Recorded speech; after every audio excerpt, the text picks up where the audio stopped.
importante, né? Porque a gente chega à casa espírita, não tem nenhuma imagem, mas nós estamos num templo. E para alguns de nós, o único momento de sossego que a gente tem, de silêncio, de quietação, é quando a gente está na casa espírita. Então vamos aproveitar esses momentos para nos oferecermos algo melhor. E aproveitando então agora, nós saudamos a todos nós, irmãos presentes ao Centro Espírita Leon Denis, na sua sede, aqui em Bento Ribeiro, aos irmãos que sintonizam conosco através da Rádio Rio de Janeiro, aos demais irmãos que através da internet, tanto através do YouTube como através do Espiritismo.net, estão assistindo a reunião da noite. Hoje, como todo sábado, temos a nossa reunião de estudos e de passes. O estudo é através do Livro dos Espíritos. Hoje o tema é sobre desgosto da vida, suicídio.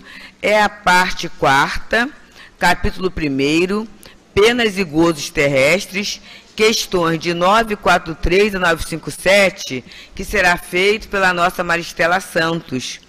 E no momento dos passes, temos o estudo do Evangelho, capítulo 12, amar os vossos inimigos, retribuir o mal com o bem, itens 1 a 4, que será feito pela nossa irmã Miriam Ramalho.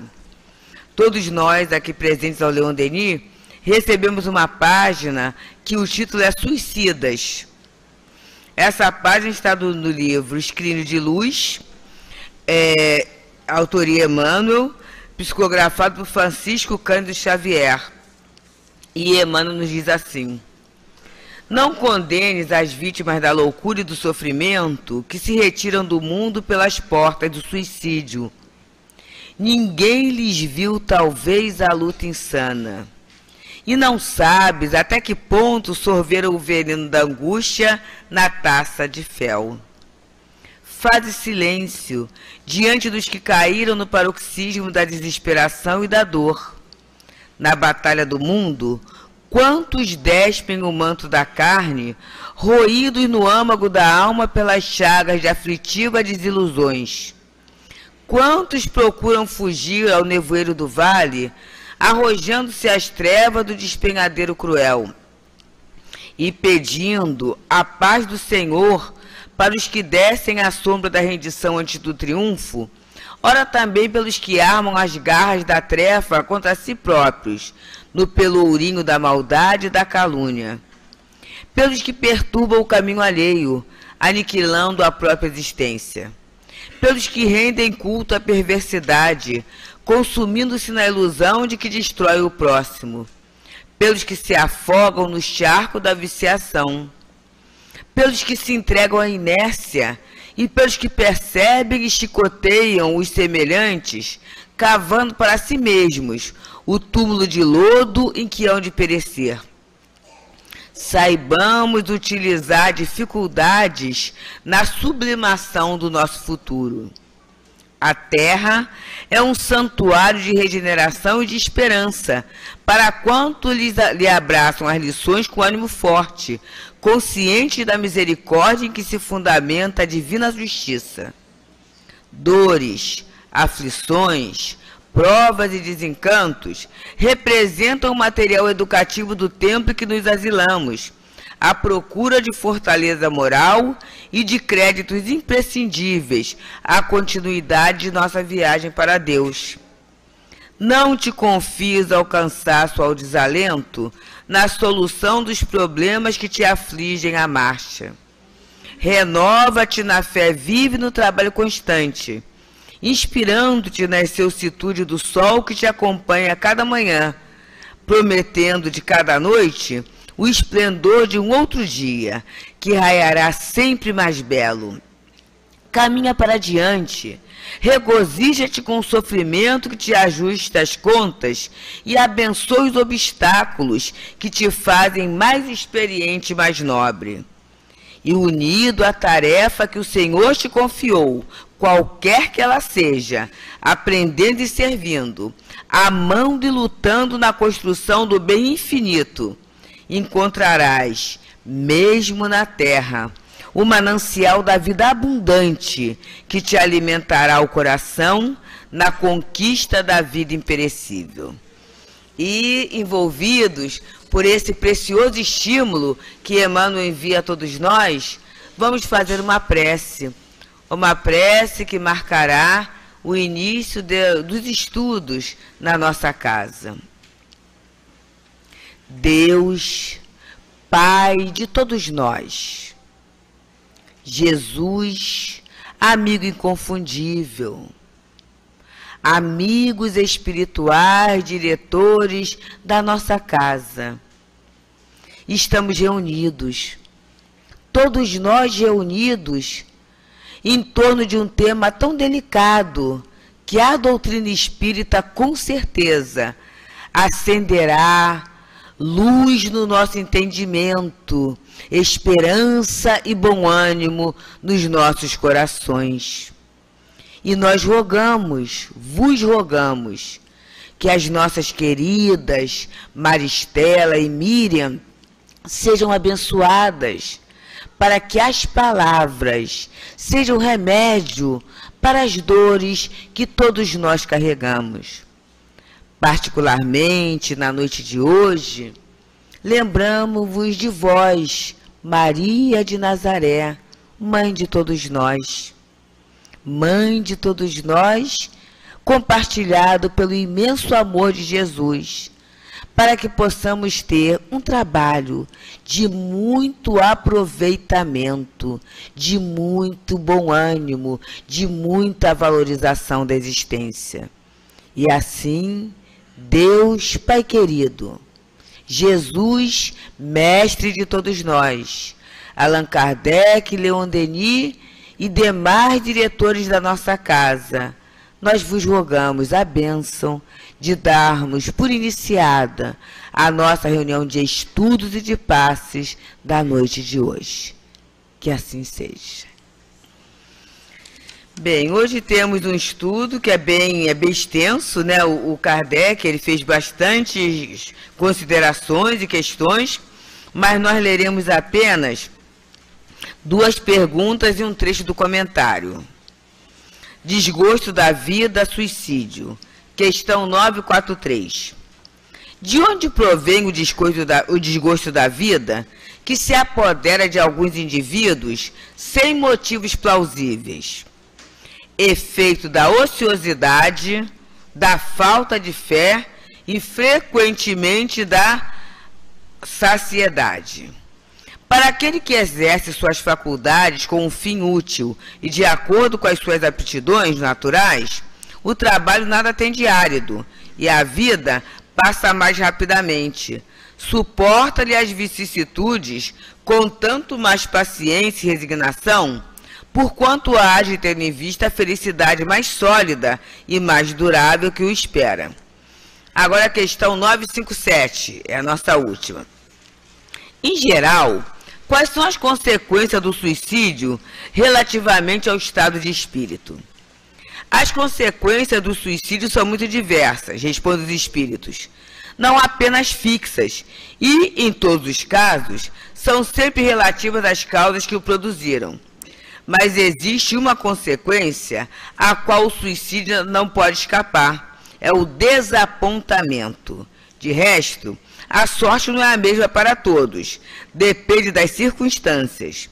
Alguns espiam suas faltas imediatamente, outros numa nova existência, que será pior do que aquela cujo curso interromperam. E vamos agora para o último parágrafo do comentário de Kardec. A religião, a moral, todas as filosofias condenam o suicídio como contrário à lei natural.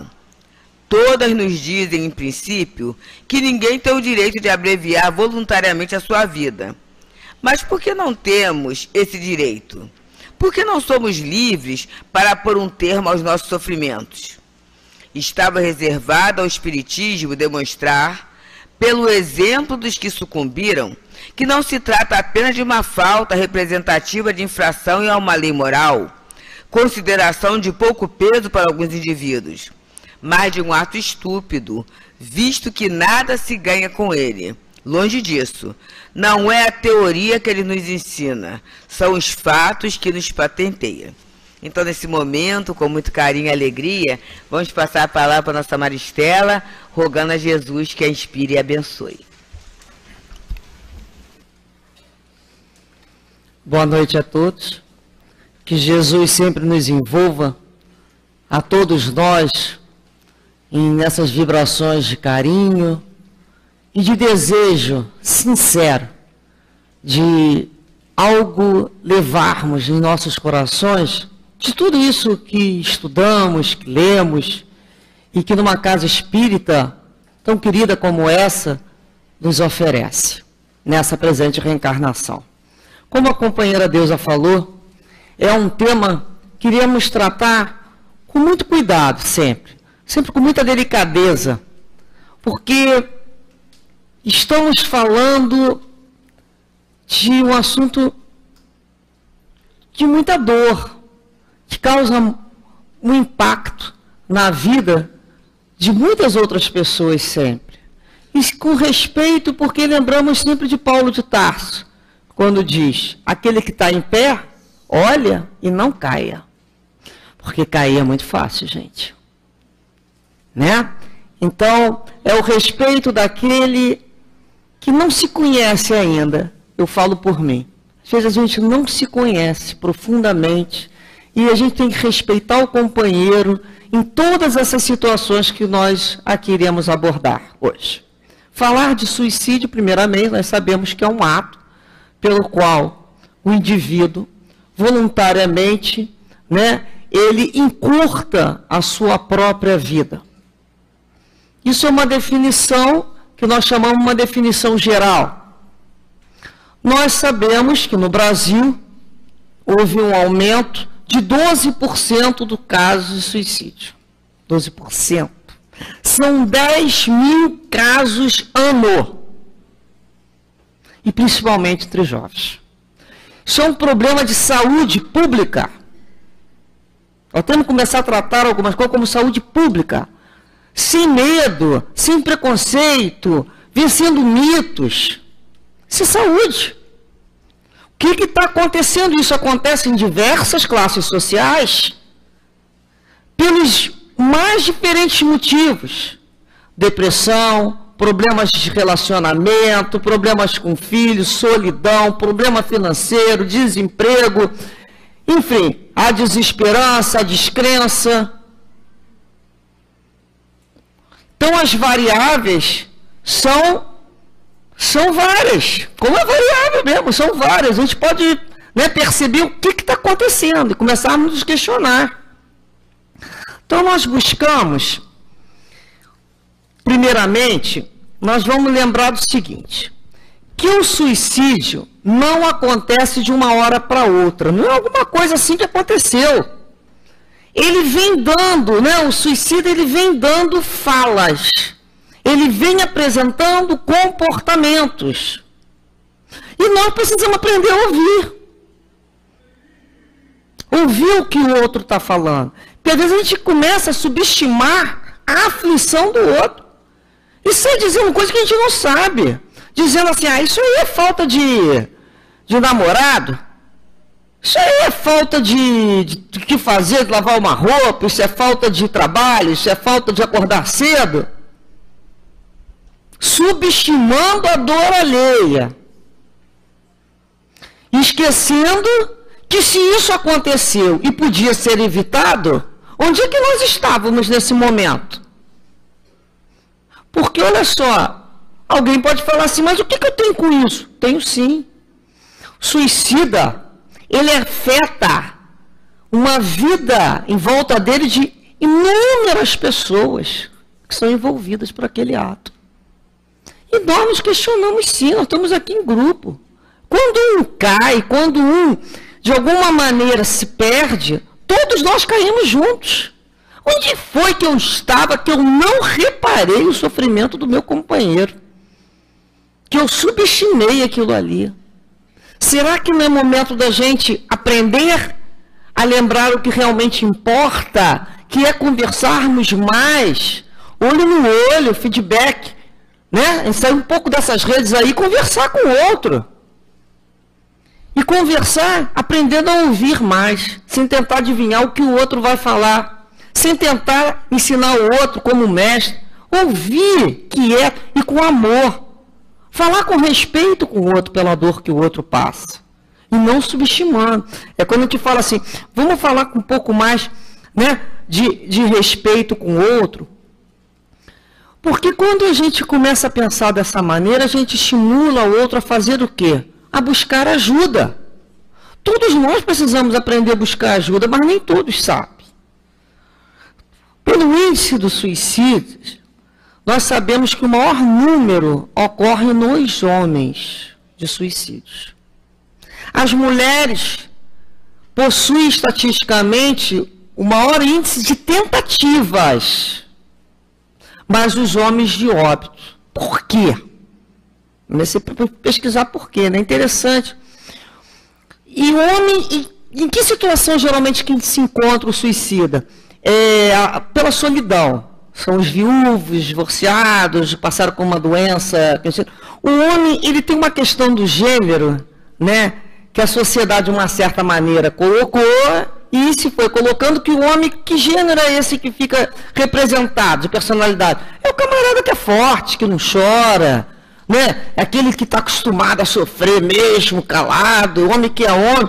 E nessa atitude de confrontação de gênero, que ele fala que o homem, ele acaba de determinada idade de maturidade dele, tendo que reforçar isso, ele não busca ajuda.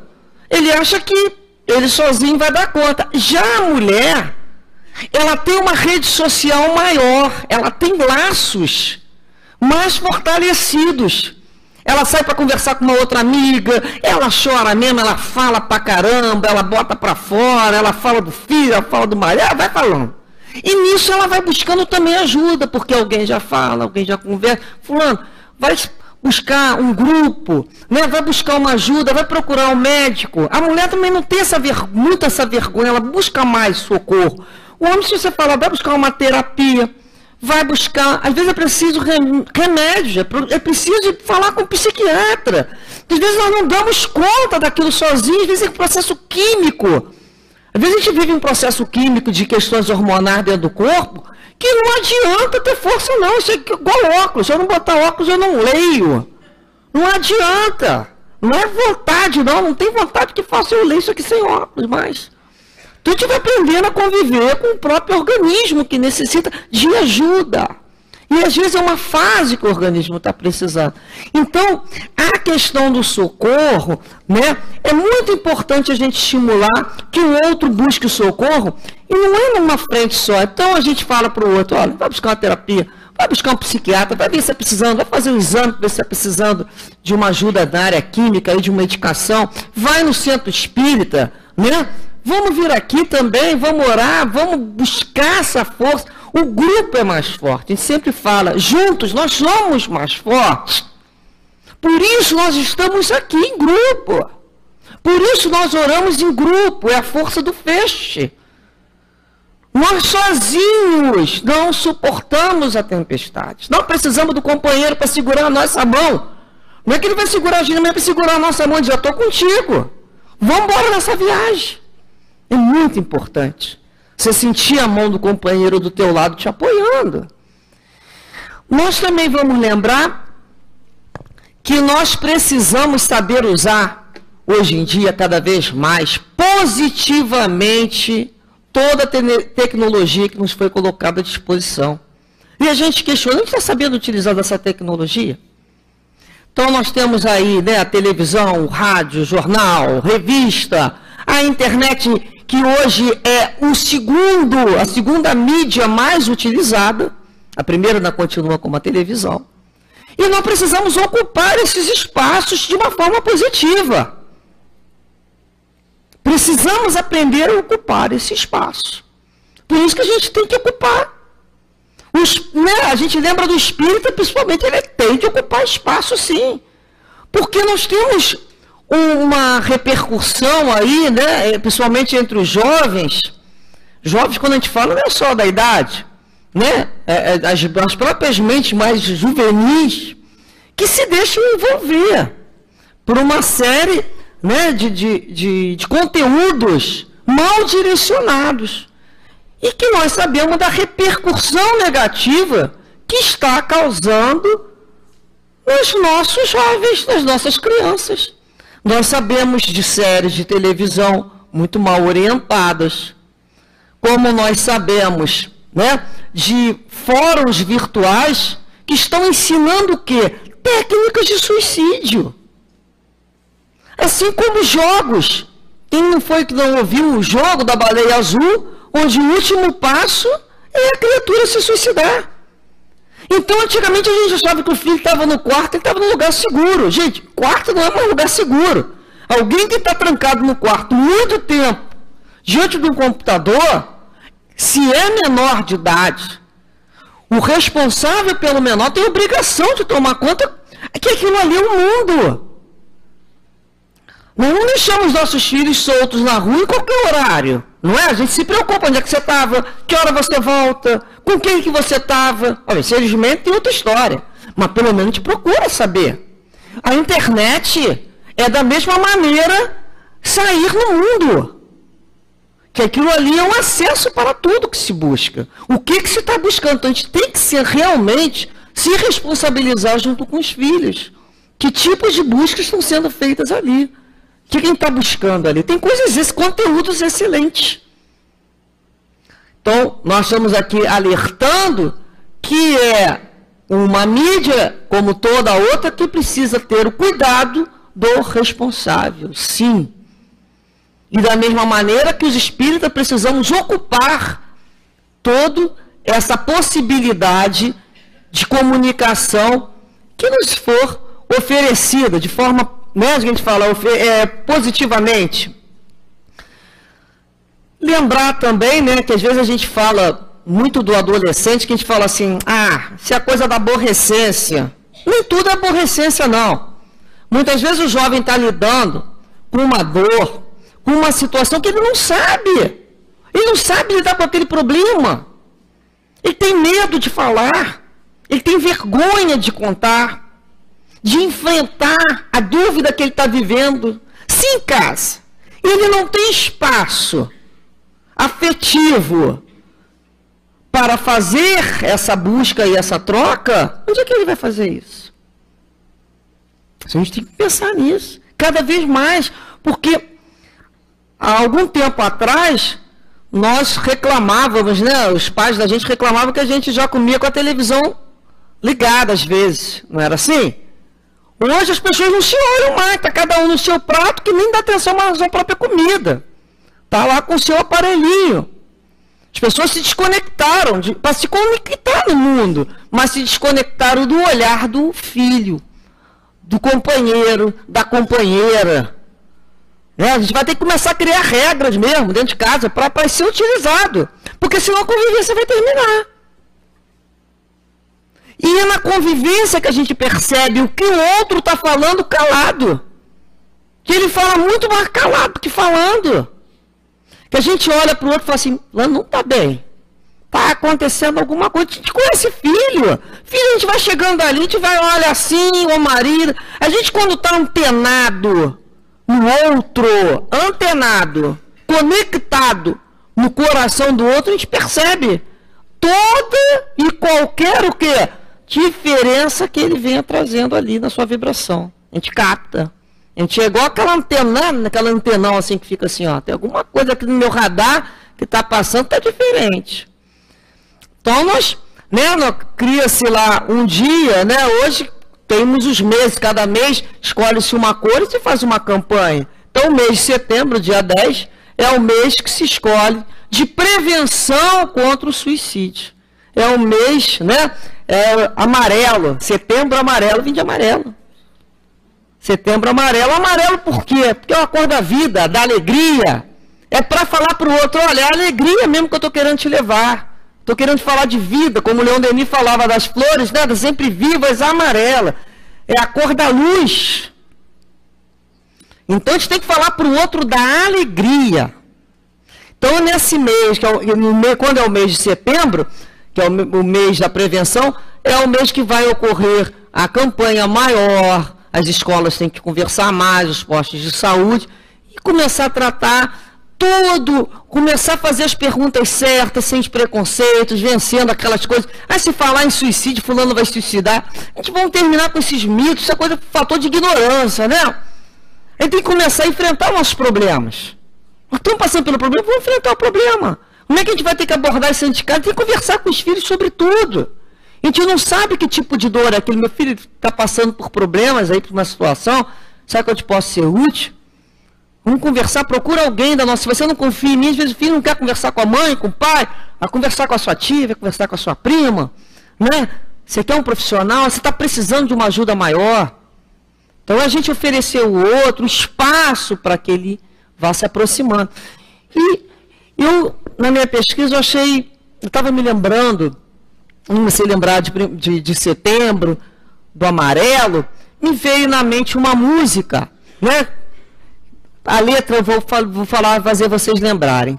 Chama-se Sol de Primavera, de Beto Guedes e Ronaldo Bastos, quando ele fala: quando entrar setembro e a boa nova andar nos campos, quero ver brotar o perdão onde a gente plantou juntos outra vez.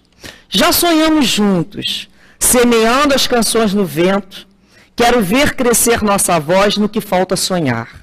Já choramos muito, muitos se perderam no caminho. Mesmo assim, não custa inventar uma nova canção que venha nos trazer sol de primavera. Abre as janelas do meu peito. A lição sabemos de cor.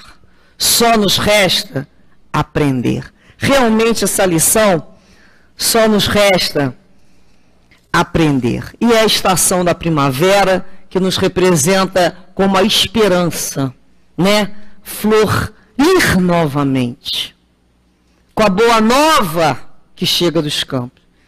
Então Jesus traz a boa nova para que no nosso coração possa sempre, com esperança, tornar a florir. Porque tem momentos que nós passamos mesmo de estio, né?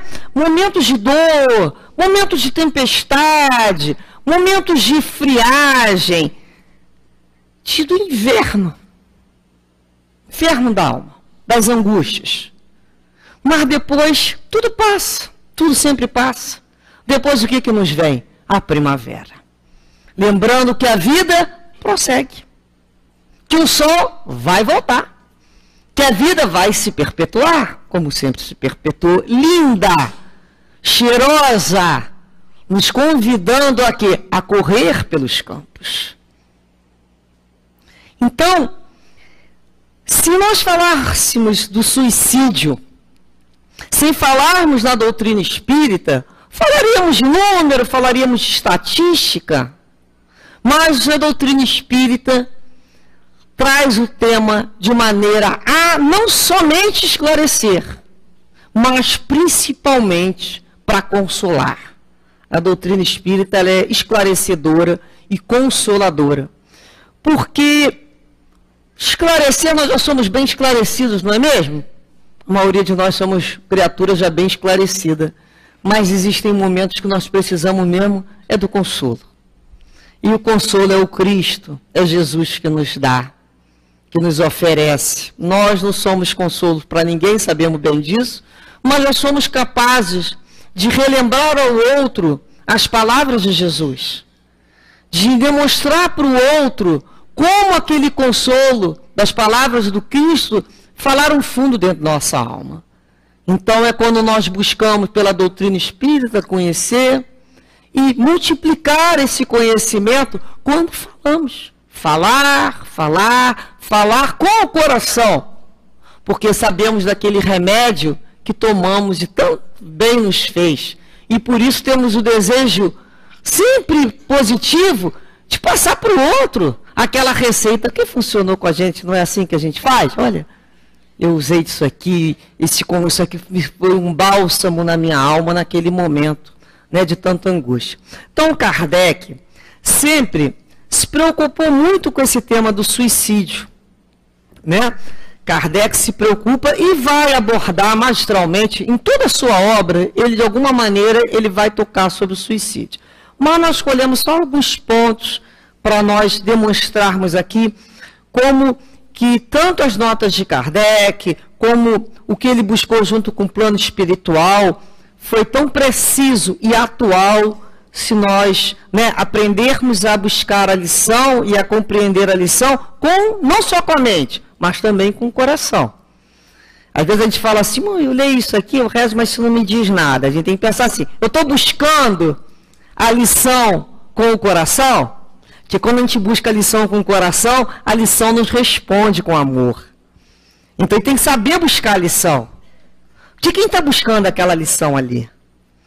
Então Kardec, no Evangelho segundo o Espiritismo, no capítulo 5, Bem-aventurados aflitos, no item 14 a 17, que ele vai falar, o tema é sobre o suicídio e a loucura, alguns pedacinhos eu trouxe. Então ele fala aqui, olha, a calma e a resignação adquiridas na forma de considerar a vida terrena e a fé no futuro, dão ao espírito uma serenidade que é a melhor defesa contra a loucura e o suicídio. Realmente, se você entende da vida futura e que a vida continua e que essa vida agora, por maior que esteja sendo a sua dificuldade, não é a única, você olha mais na frente. Nós temos que aprender a olhar à frente e acima sempre. Isso aqui é apenas um dia de uma eternidade. É apenas um momento que vai passar. Então, se a gente começar a olhar lá para frente, olha, eu estou tendo esse trabalho, eu estou tendo essa dificuldade, mas eu estou vendo lá na frente, igual um trabalhador, né, que guarda lá os seus recursos para um objetivo no final do mês, ele tem o quê? Uma esperança a guiá-lo, a fazer com que ele enfrente as marolas que vão aparecendo, porque ele está olhando para frente, ele sabe que vai aparecer marola, sabe que vai aparecer ondas grandes. É do caminho. Depois ele fala que a incredulidade e a simples dúvida quanto ao futuro, as ideias materialistas são os maiores estimulantes do suicídio, porque elas vão produzir a covardia moral, que com o espiritismo a vida se transforma, pois a dúvida não é mais permitida. Então nós percebemos o que é essa covardia moral. Nós precisamos ter o quê? Coragem moral. Coragem. Aprender a resistir, a enfrentar as situações, saber que não estamos sozinhos, sabermos buscar ajuda, a esperar a ajuda, que a gente quer buscar e quer receber imediatamente. Aprender a esperar com o quê? Com um pouco mais de calma. Entre o pedido e o deferimento do nosso pedido numa oração, existe um tempo. Um tempo para aquilo ali ocorrer. E a gente tem que aprender a ouvir a resposta de Deus. Através do próprio plano espiritual, através de uma inspiração, a uma página, é um amigo que vem nos dizer alguma coisa. São as respostas que a vida está buscando. Então Deus ajuda o homem pelo próprio homem. Então as situações de ajuda estão ocorrendo. Mas será que eu estou sabendo ver e ler e interpretar a vida ao meu redor? Ou eu estou esperando uma coisa miraculosa no sentido de sobrenatural? Então a gente começa a entender o que a gente está buscando. O espírita tem tantos motivos para contrapor a ideia do suicídio. A certeza de uma vida futura na qual ele sabe que será tanto mais feliz quanto mais resignado ele tiver sido. Bem-aventurados os aflitos. E a certeza de que, abreviando sua vida, ele chega a um resultado totalmente contrário ao que ele espera. Ele se liberta de um mal para cair em um pior, mais longo e mais terrível. Que todos os suicidas, né, contam é sobre o desapontamento. Tudo aquilo que ele busca abreviar é justamente o contrário, né, que ele vai encontrar. Então, tem uma série, né, principalmente a decepção, é uma decepção muito grande, há um sentimento de perda de tempo. No Livro dos Espíritos, como a companheira leu, então ele fala, né, Kardec pergunta ao plano espiritual, da onde nasce esse desgosto da vida que sem motivo plausível se apodera das pessoas? Um desgosto, né, pela vida, que a pessoa fala sem motivos plausíveis. O que é isso? Que a pessoa fala assim, poxa, eu não estou com uma doença, eu não estou passando fome, eu não estou com um problema atualmente lá em casa muito sério, mas eu estou tão desgostoso da vida. E hoje em dia está acontecendo muito isso, né? Esse desgosto pela vida, essa desesperança, essa falta de sonhos, essa falta de semear para que a primavera nasça. Nós vamos começar a compreender também que são fases que o momento nos convida a termos uma resistência, a enfrentarmos as lutas e lembrarmos que nós não temos direito de abandonarmos o companheiro sozinho nessa luta, não. A gente tem que estar junto. A gente vai lembrar mais uma vez lá de Paulo de Tarso, né? Paulo ia para lá, apanhava, pô, voltava de novo. A gente tem que aprender a ser cascudo, tinha cascudo, gente. A gente aqui, como o Montinho falava, que não tem frouxo, não. A gente aqui aprendeu leva uma chapa, tá lá de novo, a cabecinha de novo, vamos lá mais uma vez, dessa vez vai ser melhor. O que a vida quer da gente é coragem. Já tá lá a canção dos tamanhos do Gonçalves Dias, né? O que a vida quer da gente? Coragem.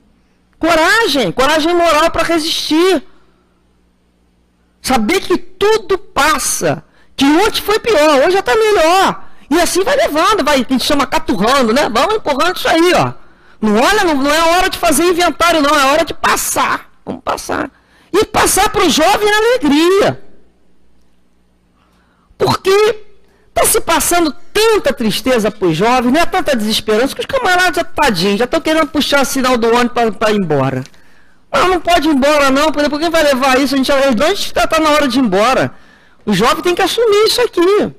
Então a gente começa a falar, lembrar que a gente tem que levar para o jovem e falar assim, no meu tempo também aconteceu essas coisas. Vamos ver o que a gente pode fazer de bom, vamos animar isso. Parece que está todo mundo vivendo, está difícil, tá, mas se ficar triste vai ficar mais difícil ainda, vai ter dois problemas, ué. A gente tem que ser alegre nesse momento. Deus quer que a gente viva, mas viver assim, amuado, e viver todo mundo pelo canto, entristecido, não, tem que viver com alegria, tem que rir, vamos rir. Eu rio muito de mim, às vezes eu olho para ver, mas que excesso, parece uma novela mexicana, o que você está fazendo aí? A gente faz umas coisas, né? A gente faz uns scripts, eu adoro fazer uma novela mexicana na minha vida, eu mesmo falo para mim, basta, chega, daqui a pouco eu vou descobrir que fulano é filho de ciclano, que é pai de não sei quem. Né? Às vezes a gente tem que dar um basta na gente, a gente tem uma cabeça muito criativa, volta mais a terra aqui. Então a gente vai vendo que a vida é isso aí, a gente vai aprendendo a rir da gente, da nossa dificuldade, das nossas caras de exagero que a gente faz. E peninha da gente, hoje eu estou meio tristezinha mesmo, vou ficar aqui um pouquinho, mas agora está na hora de levantar, vamos limpar isso aí, vamos embora, porque a vida quer coragem, vamos embora, porque a gente tem que animar o outro, a gente tem que sorrir mais, a gente tem que falar mais de Deus. Então Deus quer que viva assim, mas viva com alegria. Outro dia eu estava contando, o companheiro falou assim, uma amiga me recordou até que eu falei isso há um tempo atrás, já tinha até esquecido. Mas tem dia que a gente está tão alegre, né? Tem dia que a gente está tão alegre, parece que tem um montão de borboletinha no coração, não tem? A gente fica, a gente sabe aquela alegria, uma alegria tão grande na alma. Aquilo é alegria verdadeira, a gente não está viajando para lugar nenhum, não está comendo nenhuma sobremesa naquele dia de chocolate, e tá aquela alegria danada. O que é aquilo ali, gente? Aquilo é um estado de espírito tão bom, que eu falei que Deus tem misericórdia de mim, que eu desencarno num dia assim. Cheio de borboletinha no meu coração para ver se eu dou menos trabalho, vou mais levezinha. Porque é tão bom ficar com aquele sentimento, né? E não encontrar o motivo também. Da mesma forma que não se encontra o motivo está dentro da gente. É quando a gente começa a plantar coisas na gente que vão florescer. E que vai vir alegria. A gente tem que encanta seus males e espanta. A gente tem que buscar alegria. As alegrias, às vezes eu imagino a alegria como aquelas aves, né? De arribação lindas chegando no mar, trazendo aquele cheiro do mar, aquelas aves, aquela brincadeira. Alegria é uma emoção para mim. Eu vejo muito aquela maneira, aquela alegria daquelas aves. Eu me lembro de criança na praia, correndo para lá, correndo para lá. Esses pensamentos me trazem alegria. Determinados cheiros me trazem alegria. Então eu busco tudo que me traz alegria. Filmes que me trazem alegria. Pessoas que me motivem a ser alegres. Não entristecido. Tem hora para conversar assunto sério, mas não de deprimidos. Quem planta espinha acaba espetado. Vamos falar de alegria, a gente fala para o outro. Até que eu não estou respeitando todo mundo. Mas tá bom, já contou. Então agora, vamos ver o lado bom. Eu posso mostrar meu lado bom, já que eu vou encontrar. um lado engraçado isso aí, que nós somos engraçados, né? Nós temos características, nós somos criaturas que de pertinho a gente pensa assim, olha só o exagero aqui, né? Então a gente começa a buscar aquele tom um pouco mais leve naquela situação. Kardec tocou também sobre o livro Céu e Inferno, onde ele conversa, né, uma série de entrevistas com os suicidas. E eles demonstram o sofrimento ali? Demonstram.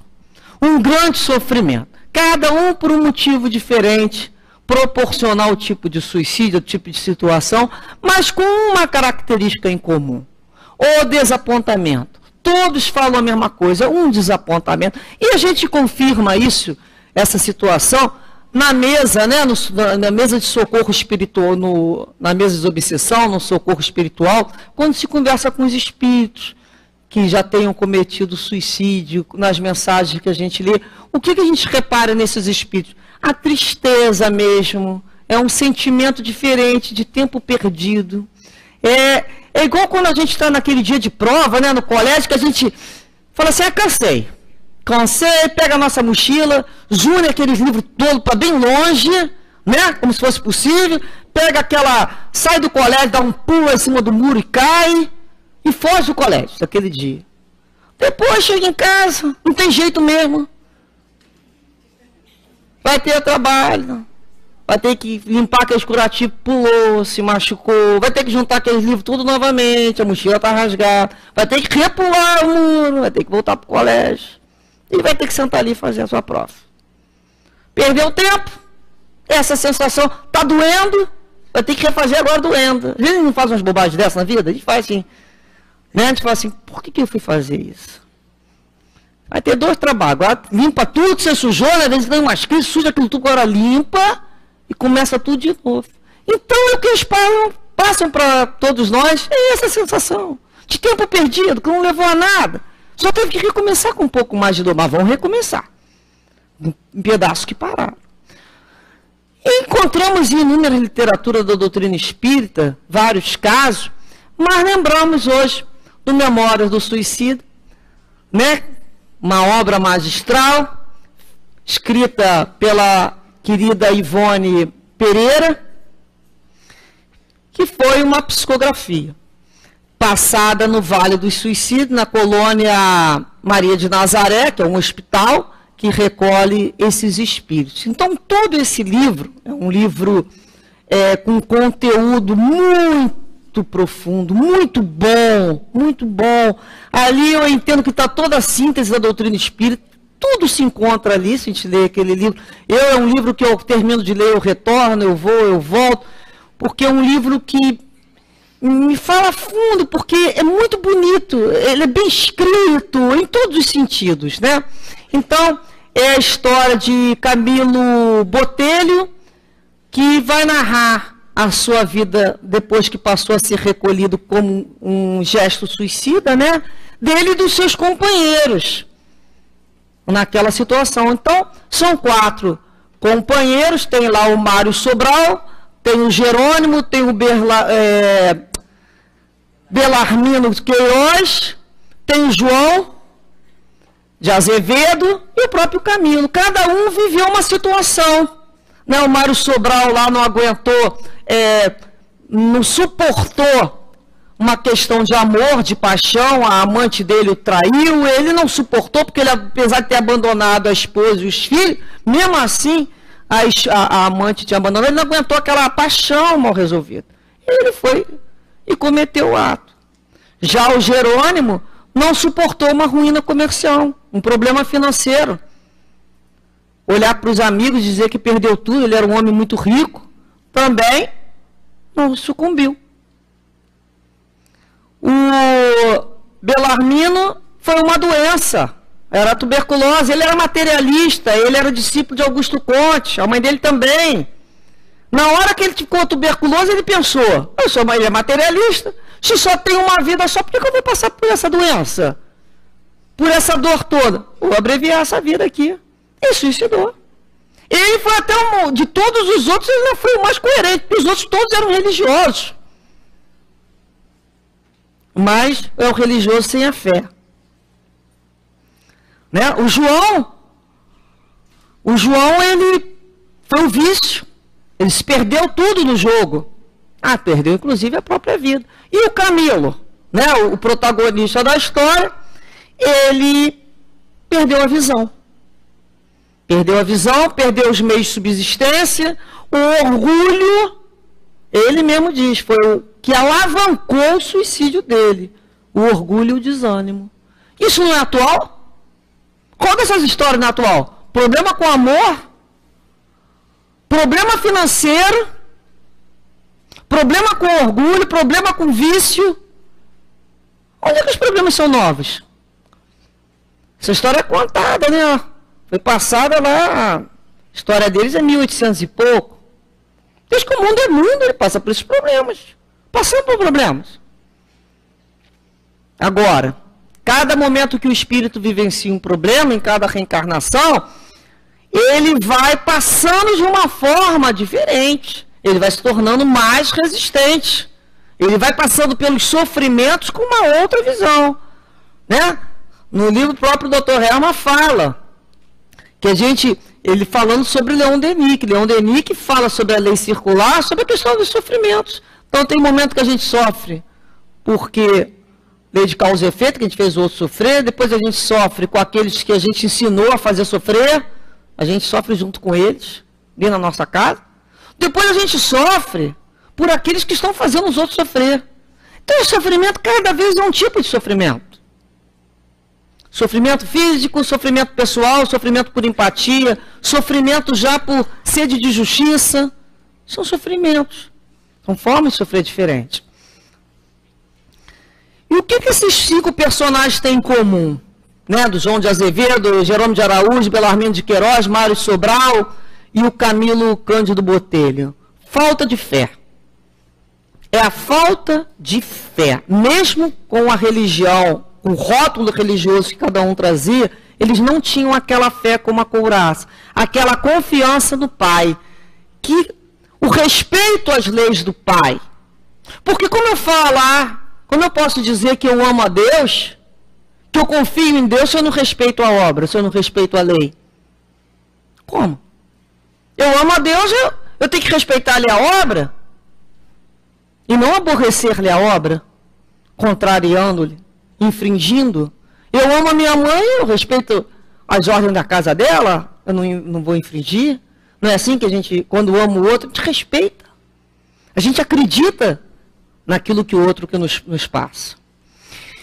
E o espírito Camilo, que ela fala, o espírito Camilo Cândido Botelho, é, na verdade, né, o pseudônimo de um talentoso artista português, um romancista, que nasceu em 1825, desencarna por um suicídio em 1890, e o nome dele é Camilo Castelo Branco.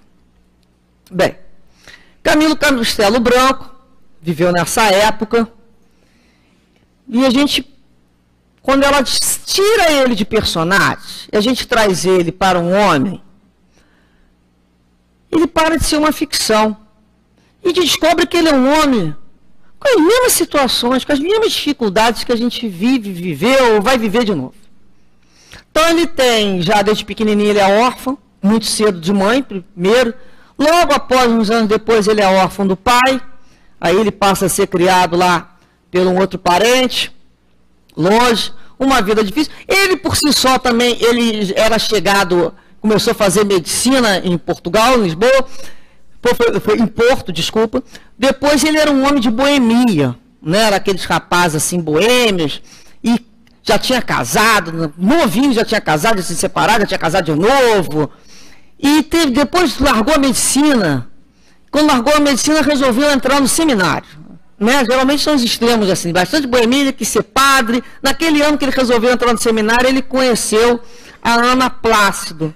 Ana Plácido, a mulher que ele se apaixonou, ela era casada.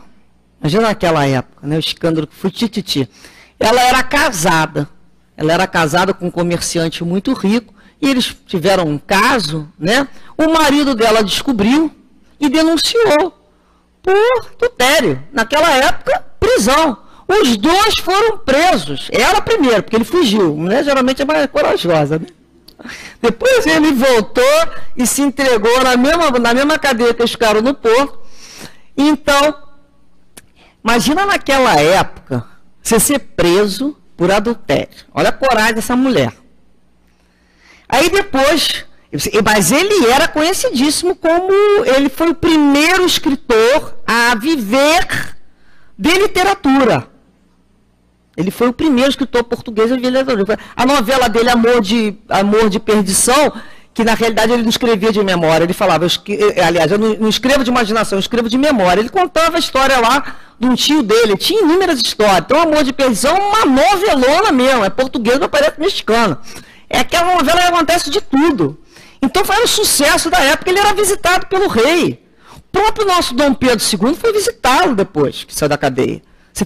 Nós temos uma noção de que esse homem teve de literatura em Portugal, naquela época. Só que tudo era muito caro para se viver. Né? Para eles era, principalmente o artista, não é o que nós temos hoje em dia aí, né? Viver, o cara já fica mesmo rico porque ele morre, né? Principalmente na área de qualquer tipo de arte. Então, foi com muita dificuldade. Logo, um ano depois, ele foi absolvido. Inclusive, o juiz já era pai de Eça de Queiroz, né? A gente vai vendo como é que eles são contemporâneos aqui naquela época. E quando eles tiveram, a Ana Plácido tinha com o primeiro marido um filho, que supunha, as pessoas achavam que era de Camilo. Era filho adulterino dele, mas que o pai assumiu lá e teve lá o primeiro filho com o primeiro marido. Ele nem ligou mesmo para a paternidade. Depois com Camilo, quando ela foi morar com Camilo, eles tiveram 2 filhos. O Jorge e o Nuno. E tiveram problemas com o filho também. O Jorge tinha um problema mental, era declaradamente louco. Né? Ele tinha um problema seríssimo. O Camilo era muito apegado, inclusive, a esse menino. E ele tinha, quando ele estava bem, ele era muito lúcido, eles faziam uns desenhos maravilhosos, mas ele vivia a maior parte do tempo dele dentro do próprio mundo, né, particular. E o primeiro filho da Ana Plácido morre com o primeiro marido, morre muito novo também, com 19 anos, uma febre, parece que foi meningite, e como o marido dela já tinha morrido, o filho daquele casamento herdou e ela passa a administrar os bens. Olha que interessante. E eles vão morar na casa que pertencia ao marido. Então, para Camilo, que era orgulhoso, isso foi a pior coisa, né? Ele precisou viver na casa do homem que mandou prendê-lo. Com um filho doente e com dívidas.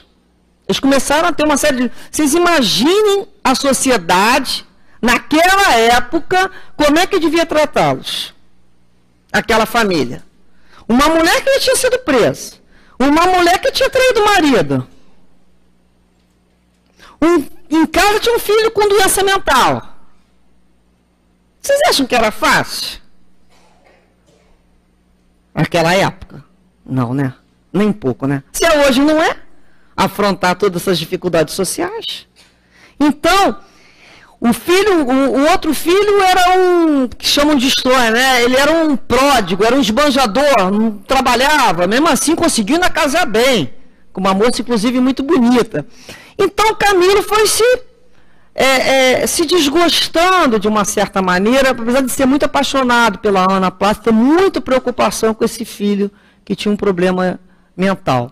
Ele tinha muita preocupação com esse filho, tanto é que ele aceitou um título até para receber um recurso lá, porque ele não tinha aposentadoria também não, ele também já estava velho, ele tinha sífilis.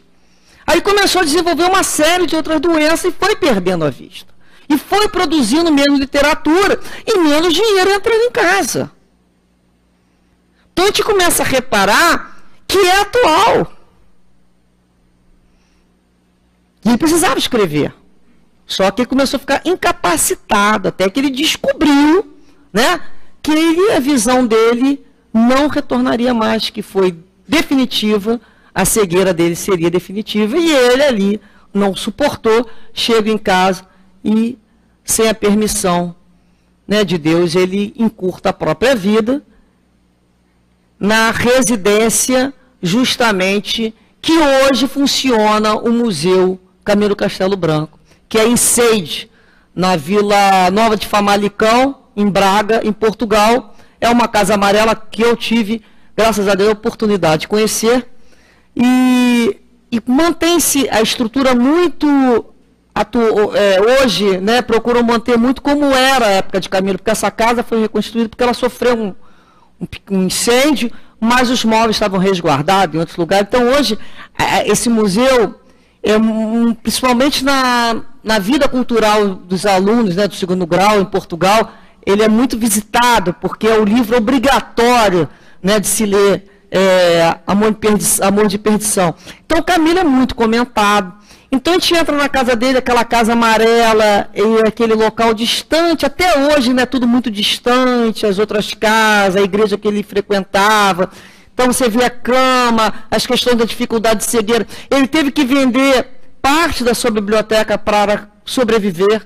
Quer dizer, parte justamente da coisa que ele mais amava. Então, a biblioteca dele é coisa lindíssima, hoje foi recuperada. Então, a gente começa a olhar o outro, não mais com o olhar de alguém que mora na casa do vizinho, alguém que é de um livro. Não. Alguém que você foi na casa e que existiu e que existe. Não é mesmo? A gente começa a reparar o outro como alguém que existe. E se colocar ali e pensar assim: eu não tenho direito de julgar o ato de ninguém. E muitas vezes a gente tem que pensar quantas vezes ele resistiu, não foi mesmo? Quantas vezes essas criaturas que vivem essas angústias resistiram? Quantas vezes elas conseguiram dominar esse impulso? Quantas vezes nós dentro da gente trazemos umas angústias, umas dores, né? Que a gente fala assim: vamos embora, vamos levantar o ânimo, não pode cair nessa depressão não. Porque a gente sabe que é um dos motivos, é um dos caminhos que, se a gente não se permitir, aliás, se adoecer, a gente não sabe como é que vão ficar nossas forças, vão ficar enfraquecidas. A gente não pode se permitir adoecer esse ponto. A gente tem que buscar motivos para sonhar, a gente tem que buscar coisas para realizar, a gente tem que ter sonhos. A hora que a gente para de sonhar, de inventar moda, de criar uma coisa, de se apaixonar pelo outro, pela vida, de fazer uma coisa diferente, gente, a gente tem que se apegar à vida. Às vezes é um gatinho, é um cachorrinho, é alguém, é um trabalho, é uma nova forma de você ver a sua vida. Então, Jesus, né, esse livro nos traz também a informação que Jesus entregou ao coração maternal de Maria de Nazaré os suicidas, ao coração de sua mãe. Só um coração maternal mesmo para reerguer esses espíritos, não é? Aquele coração de Maria de Nazaré, para novamente ajudar a todos esses espíritos. Esses espíritos são colocados nesse hospital para serem tratados. Aí a gente pensa assim: ué, mas o suicida não vai sofrer a vida inteira? Não! Claro que não. Ele não está afadado, ele vai sofrer a consequência do seu ato. Porque existe uma lei de causa e efeito, e, consequentemente, de acordo com o ato, nós passamos a consequência. E o sofrimento não foi Deus que nos causou, que nem nos machuca, é um sofrimento buscado por nós mesmos, pelas nossas atitudes. Então, é como se disséssemos assim: olha, não tem como eu sair dessa situação que eu mesmo criei. Mas junto com esse sofrimento, junto com a lei de causa e efeito, sempre falamos colocar o sinalzinho de mais o quê? Mais a misericórdia divina, mais o amor de Deus. Não é só a lei de causa e efeito, o amor de Deus. Então, a mesma lei que um dia se desrespeitou, por não se conhecer a Deus, por não termos aprendido a amar o Deus como um Pai bom e misericordioso, por um dia não termos confiado nessa bondade divina, e chegamos a desrespeitar a sua lei ao ponto de cometermos essa infração, que é a infração do suicídio, essa mesma lei oferece, porque é da lei, uma nova oportunidade para que se recomece. Novamente. Com o quê? Com mais ânimo. Então o espírito se prepara nesse hospital, que ele conta, o livro é sobre isso, ele se prepara um tempo adequado para novamente recomeçar. Então, o que a gente deseja do fundo do nosso coração, né, a esses espíritos? Que eles lembrem sempre que o amor divino, que o amor de Deus é infinito. Que se eles algum dia desistiram de Deus, não adianta, porque Deus não desiste da gente, nunca. Deus nos ama, e ama igualmente ao quem cometeu suicídio e quem não cometeu suicídio da mesma maneira. Que o amor de Deus não separa os seus filhos, não faz acepção. Entende que é um filho que está adoecido, que precisa da sua atenção e do seu amor. E nós entendemos que é o nosso irmão que precisa dos nossos melhores votos, não do nosso julgamento. Não do nosso julgamento. Que a gente possa fazer votos dizendo para eles que tenham coragem, tenham confiança, busquem Maria de Nazaré em suas preces, busquem Jesus, busquem seus protetores espirituais, pedindo o quê? Força, fortalecimento na sua fé. Porque nesse momento precisamos fortalecer a nossa fé, que é uma couraça que nos protege de todas as tempestades. Que um novo sol vai raiar, trazendo um novo dia para todos nós e para eles também. E que nesse momento, todos os espíritos que tenham vivenciado essa situação possam realmente sentir dentro dos seus corações brotando flores de um lindo amanhecer, com perfume convidando, vamos vir para a vida, confie no apoio que nós todos juntos iremos oferecer junto com Deus. Que é isso que Deus espera de nós, uma rede, um laço de afetividade para que o outro suporte a vida. E o que nos cabe é transformar a vida do nosso irmão para que ela seja mais leve e mais alegre. E que tenhamos no fundo dos nossos corações o desejo sincero que eles sintam esse amor e o envolvimento de todos nós convidando para a vida, porque vale a pena. Lembramos, para terminar, de Leon Denis, quando nos diz que os motivos do suicídio, qualquer que seja o motivo, são de ordem humana, mas os motivos da vida são de ordem divina. Que nunca esqueçamos disso. Os motivos de viver é divino. Que Jesus, assim, a todos nos abençoe, abençoe as nossas famílias, que fortaleça a nossa fé, para que possamos enfrentar cada uma dessas tempestades que passamos de maneira confiante, com a certeza que nunca estivemos nem estaremos sozinhos. Caminham junto a nós amigos espirituais e o amor de Deus sustentando a cada um das nossas vidas. Graças a Deus, muita paz. Receba, Maristela, as flores da nossa gratidão e que o Senhor Jesus possa envolvê-la para em novos momentos estarmos juntos meditando acerca dessa abençoada doutrina que nos sustenta. Vamos passar agora a segunda parte da nossa reunião, que é o momento dos passes, e a nossa Miriam, nossa irmã Miriam Ramalho, vai comentar o nosso capítulo 12 do Evangelho segundo o Espiritismo, Amai os vossos inimigos, logo no seu primeiro item, retribuir o mal com o bem. Aprendeste do que foi dito, amareis o vosso próximo e odiareis os vossos inimigos. Eu, porém, vos digo, amai vossos inimigos, fazei o bem àquele que vos odeia e orai por aquele que vos persegue e vos caluniam, a fim de que sejais os filhos do vosso Pai que está nos céus, que faz o sol se erguer sobre os bons e sobre os maus, e faz chover sobre os justos e os injustos. Porquanto, se amais apenas aquele que vos ama, que recompensa tereis? Os publicanos também não fazem o mesmo? E se saudardes somente os vossos irmãos, que fazeis mais que os outros? Os gentios também não agem assim? Eu vos digo que se a vossa justiça não for maior que a dos escribas e dos fariseus, não entrareis no reino dos céus. É a palavra de Jesus, anotada por Mateus, no capítulo 5, versículos 43 a 48 e 20. Temos uma outra fala anotada por Lucas. Se amais somente os que vos amam, que mérito tereis? Porquanto os homens de má vida também amam aqueles que os amam. Se fizerdes o bem apenas aos que vos fazem bem, que mérito tereis? Os homens de má vida fazem a mesma coisa.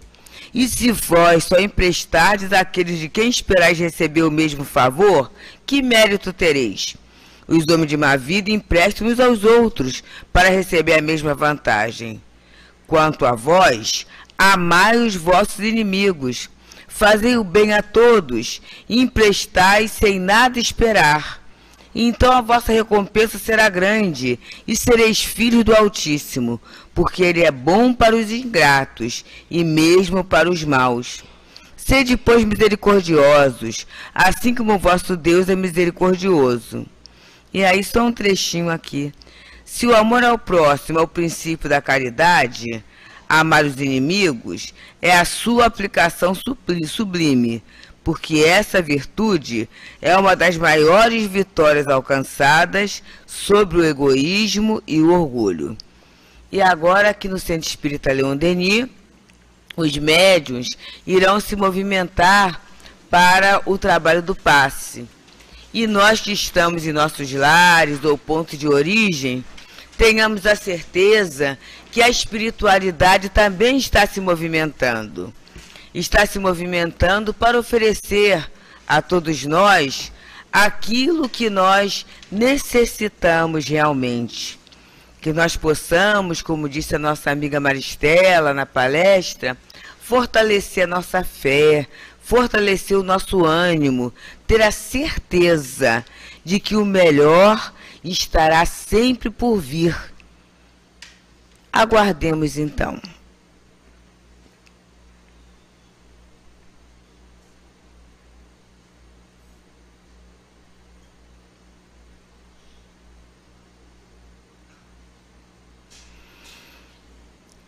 Senhor Jesus, Mestre dos mestres, médico dos médicos, refúgio de nossas esperanças, chegamos ao momento dos passes e sabemos, Senhor, o quanto do laboratório do mundo invisível, a generosidade das bênçãos poderão chegar até nós.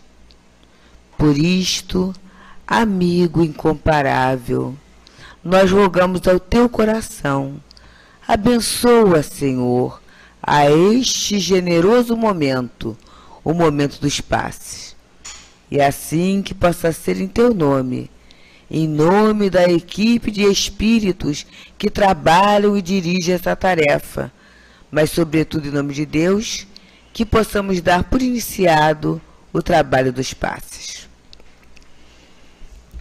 Que Jesus, o amigo incondicional, o amigo incomparável, nos abençoe neste momento e sempre.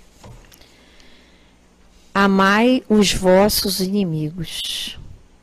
Algo bastante difícil ainda para nós, no estágio em que nos encontramos.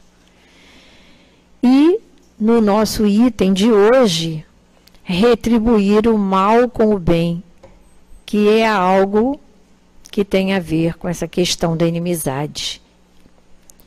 E para nossa reflexão, o que é o bem? O bem é tudo aquilo que está de acordo com a lei de Deus. E o mal é justamente o contrário. É o que não está conforme a lei de Deus. E como é que nós, ou será que nós temos condições de distinguir isso? O bem do mal, o mal do bem? Sim. Como? Através da inteligência e da consciência. No momento em que nós desenvolvemos o senso moral, aumenta a nossa compreensão em relação à lei de Deus.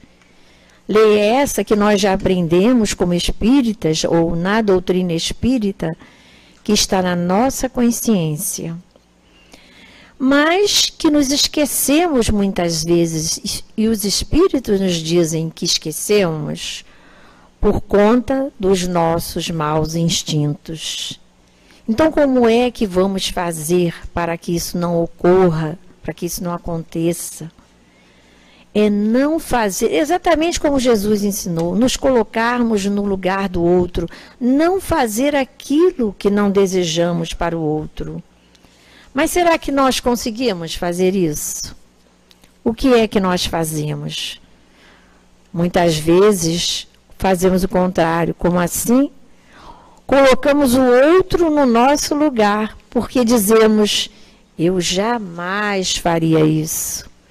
Fulano é muito fraco. Eu já passei por muitas situações, até piores. E não agir desta forma, não agir assim. Então, queridos companheiros, a palavra de ordem é respeito. Respeitar o outro como ele é, como ele consegue ser, com as suas limitações, com as suas dificuldades, com as suas fragilidades, porque nós também temos as nossas. Então, nós realmente precisamos estar atentos, e se já somos fortes ou nos julgamos assim tão fortes, nos julgamos suficientemente fortes, né? Muito bom. Mas certamente não podemos nos esquecer que já fomos frágeis, ou ainda somos. Na verdade, ainda somos, temos muitas fragilidades. Então, quando Jesus nos propõe que devemos amar os nossos inimigos, fazer ao outro aquilo que nós gostaríamos que o outro nos fizesse, ele está realmente nos fazendo uma proposta muito interessante. Na verdade, isso é algo assim que, no momento em que nós temos aquela empatia com o outro, ou seja, nos colocamos no lugar do outro, nós estamos abrindo brecha para que se comece um processo educativo. Porque quando nós falamos mais baixo, quando nós não devolvemos a violência, a agressividade, o outro fica até espantado. E é esse o momento propício para a questão da educação. Então, lembremos o companheiro que faz para nós, diz para nós a seguinte trova: que minhas mãos desarmadas e abertas para o perdão não sirvam nunca fechadas para agredir um irmão. Que Deus nos abençoe, que Jesus nos ilumine e que os bons espíritos nos sustentem nas provas, nos momentos difíceis da vida. Muita paz. Que nós possamos permanecer nesse silêncio interior para ouvirmos a mensagem do plano espiritual. Meus prezados irmãos, que Jesus Cristo os abençoe a todos. Há que se ter muita compreensão diante da dor, do sofrimento e da separação, diante dos espíritos que retornam ao mundo espiritual através do suicídio. Há muita comoção, tanto do espírito que retorna, quanto daqueles que aqui ficam no mundo corporal, aturdidos, aflitos e desesperados. Certamente que a paternidade divina, a crença, a fé, traz ao espírito um conforto grande diante destes momentos pelos quais a família, os entes queridos passam. Mas a certeza da vida futura traz ainda, junto com esses elementos, forças de amparo, para que, diante da prece, diante dos pensamentos e dos sentimentos de amor que devem envolver os pensamentos, possam atingir a todos os envolvidos, fazendo com que haja um estímulo e amparo para que de ambos os lados haja o socorro, o fortalecimento e as conduções justas e necessárias para o bem-estar de todos.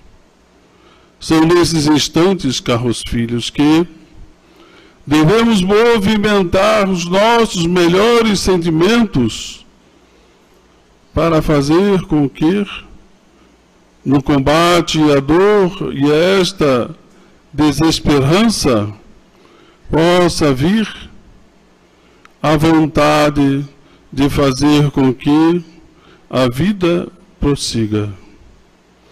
Que o amparo divino atinja os corações de todos aqueles que se envolvem diante desta situação. Portanto, há que se ter, sim, compreensão. Há que se ter o entendimento do conhecimento que o Espiritismo oferece pela certeza da paternidade divina, pela certeza da vida imortal, mas, sobretudo, pela constante força, fé, coragem, que movimenta os sentimentos mais íntimos de cada criatura da sua existência para auxiliar àqueles que passam por esta turbulência. Assim, que todos orem, que todos vibrem, que todos sintam que podem, por esse caminho, ajudar o seu semelhante e, sobretudo, àqueles que passam por esta situação, criem forças que, através do pensamento e do sentimento, irão atingir aonde quer que esteja o seu ente querido que partiu desta forma, de uma maneira abrupta. Portanto, cabe a cada um de nós, diante dos momentos de dor e sofrimento, agirmos como verdadeiros cristãos, aonde buscamos sempre auxiliar os nossos semelhantes, bem como temos a certeza absoluta de que somos auxiliados pelos amigos espirituais mais elevados e, sobretudo, por Deus e Jesus. O amparo divino jamais deixa de atingir a todos os nossos corações. Um abraço do Herman e que Deus ampare a todos vocês no exercício do amor e da caridade. Muita paz.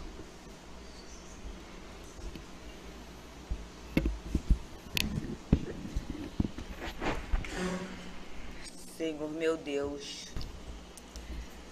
agradecemos por termos chegado a esta casa, a esse núcleo de estudos, de socorro no dia de hoje. Agradecemos por todo o reforço que recebemos através do pensamento, através do sentimento. Agradecemos por todo estímulo à compreensão e à fraternidade, ao respeito, ao equilíbrio que jorrou sobre nós nesse momento de reunião espírita. E nós rogamos que as bênçãos da paz, do amor, da esperança, da alegria de viver, possam, contidas em nós, serem compartilhadas com todos aqueles que passarem pelo nosso caminho, com todos aqueles com quem compartilhamos a existência. E assim, Senhor, profundamente agradecidos, nós rogamos que seja em Teu nome, que seja em nome da direção espiritual da nossa casa, que seja em nome de Leon Denis, de Allan Kardec, mas que seja, sobretudo, em nome da bondade de Deus, nosso Pai, que nós rogamos a permissão para darmos por encerrada a abençoada reunião de estudos e de passes da noite de hoje. Que assim seja.